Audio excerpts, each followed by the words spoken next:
The scent of roasted turkey and cinnamon-sweetened yams filled the air as I set the last dish on the table.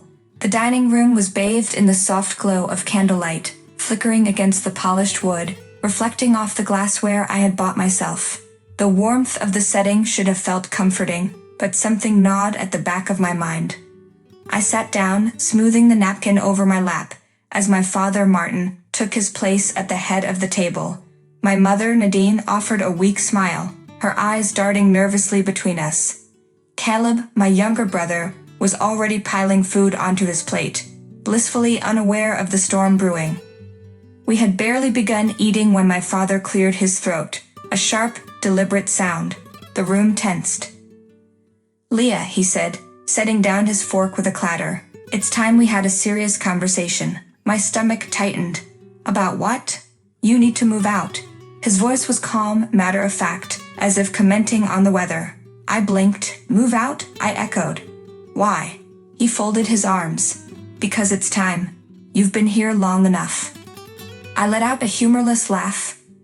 "I pay the rent, the electricity, the groceries. You wouldn't have this meal in front of you if it weren't for me." "That's not the point," he snapped. "This is our house. You've overstayed your welcome. Stop acting like a burden." A burden. The word sliced through me. I turned to my mother. She only stared down at her plate.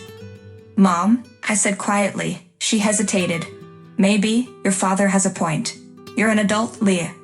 A self-sufficient adult who supports this entire household." I turned to Caleb. His fork was frozen mid-air. "This doesn't make sense," Caleb said. "Leah pays for everything." Martin's face darkened. "Watch your tone, Caleb." He looked at me concerned. "Leah." I forced a tight smile. "It's fine." I met my father's cold gaze. "If that's how you feel, then fine, I'll leave." My father nodded. My mother looked up, guilt flickering across her face, but said nothing. Dinner continued as if nothing had happened. I had already lost my appetite. Packing was silent. The only sound was the scrape of zippers and clothes rustling. Caleb stood in the doorway. "This is insane," he muttered. "They're throwing you out like a freeloader." "Apparently, I'm a burden," I replied. "That's bull," he said. "It doesn't matter. They've made their decision. So what now?" "I'm staying with my friend Sierra, just until I find a place." "They won't last without you. Dad can't handle bills or groceries." I exhaled. "That's not my problem anymore." "Are you cutting them off?" "I have to." I removed my name from the utilities, canceled rent payments. The next morning, I left without saying goodbye. No one stopped me. Sierra waited at the curb. She leaned over and pushed open the car door. "You ready?" I glanced back at the house. "Yeah," I said, sliding in. "Let's go." 3 days passed in silence. On the 4th day, my phone buzzed.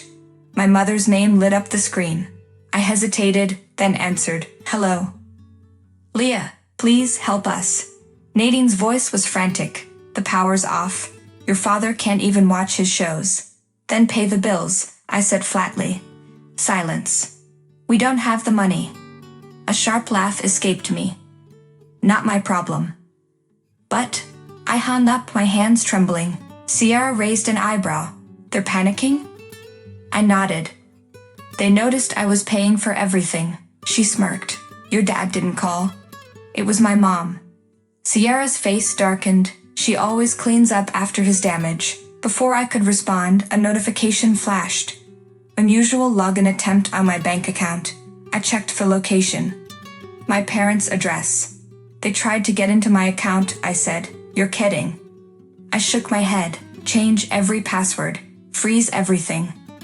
I was already on it. I locked down everything. New passwords, 2-factor authentication. My hand steadied, but the anger didn't. Martin had thrown me out, and now, instead of admitting fault, he was trying to steal from me. That night, Caleb called. His name flashed with urgency. "Leah?" His voice was low. "Dad's furious. He found out you cut the accounts. He's blaming you for everything." "Let me guess, he's not taking responsibility?" "Not even close. He says you want us to suffer." A pause. "He's talking about doing something." A chill ran down my spine. "Doing what?" "I don't know, but he's not just yelling. He's calculating. Stay away from him. If it gets worse, call the police. He won't hurt me. He might not. But he could hurt me. Silence. Then, be careful. I hung up. Across the room, Sierra sat up. It's getting worse, isn't it? I nodded. He's going to do something drastic. We didn't sleep. The pounding came just after midnight. Leah, open this damn door. Martin's voice was raw. You think you can walk away from me? Sierra bolted upright. I grabbed my phone. I'm calling the police. Another violent slam. Leah, he shouted. You ungrateful little. Siren screamed. Lights flared. Heavy boots on the stairs. Step back. Hands where we can see them. A scuffle. A curse. Silence. A knock. Miss Rhodes, he's in custody. I looked at Sierra. For the first time in my life, I was free. I thought it was over. It wasn't. 2 days later, another fraud alert. Someone tried selling my car. Still parked outside. I called the dealership. That sale isn't authorized. Your mother claimed you gave her power of attorney. I called the police. Again. Officers arrived at my parents' house. My laptop was already listed for sale online. Nadine feigned innocence. It's a misunderstanding. They didn't buy it. That was the final straw. I removed my name from everything, blocked their numbers, deleted every message. Caleb called once. Are you sure? Yes. For years I had been their provider, their scapegoat, their possession. Now I was nothing to them. And that was exactly how I wanted it. For the first time, I truly belonged to myself.